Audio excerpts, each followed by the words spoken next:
Hey everyone, welcome back to the channel.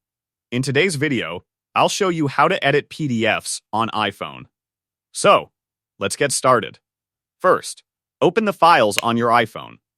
Once you're in, open the On My iPhone folder. Then go to the folder where you have saved the PDF. Now, select the PDF. After that, tap this pen icon at the bottom. The editing tools will appear on the bottom panel of your screen. From here, tap on the Add Text option. Now position your text as you like. Then, set the size of the text. Here, you will be able to access all the customization for texts. Now, tap on the text to edit. Type in your text here. Once you are done, tap on Return on your keyboard. There you go. You have successfully added text to your PDF. Once you are done making all the changes to your PDF, tap on Done at the top right corner. By following these simple steps, you can easily edit a PDF on your iPhone.